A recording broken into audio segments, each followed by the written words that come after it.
hakuna jaribu tamu.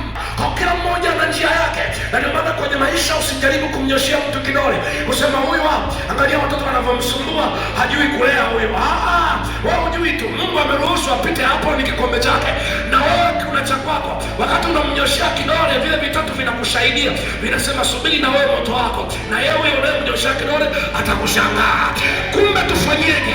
Ukiona mtu anapita kwenye mabaya, mbebeni kwa maombi, mwambie Mungu mvushe hapo, mwambie Mungu msaidie hapo, mwambie Mungu mpeleke avuke hapo. Kwa nini? Yupo kwenye mambo yanayomhusu yeye.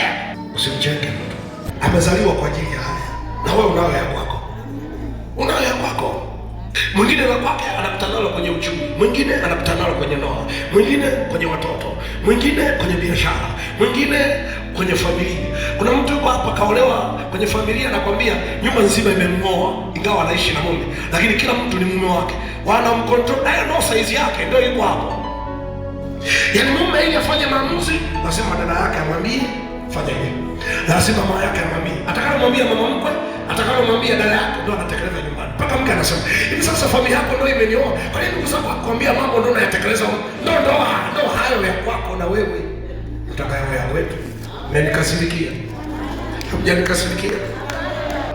Usipojua kujifariji wewe, hutapata mfariji mwingine. Jifunze kujifariji wewe, kama mimi ndio mimi, hapa ni saizi yangu. Usizidi atakuja kusali kanisani, kwa sababu kuna watu wengine anasema ngoja sasa niweke likizo kanisani niache kusali. Ndio unauongeza moto hapo, ndio utafia. Nakwambia tutakupoteza. Ndio ongeza bidii ya kwenda kusali, ndio ongeza muda wa maombi, ndio ongeza kuimba tutenzi. Kwa nini? Kwa sababu hapo ni saizi yako na lazima upite. Watu wengine hawaelewi.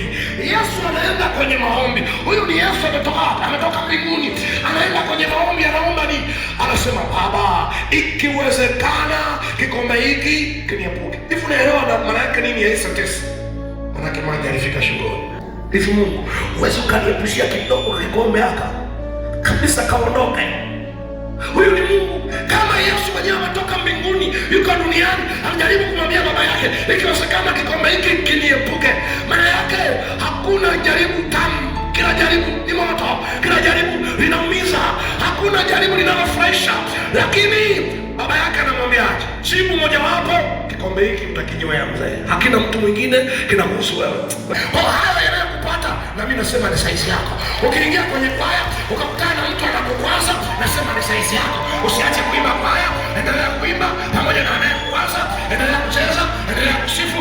Ukiingia ibadani ukakuta mchungaji anakukwaza, nasema ni saizi yako. Usiache kusali kanisa, maana huyo mchungaji amewekwa ili akukwaze. Mungu apime kiwango chako cha kifua.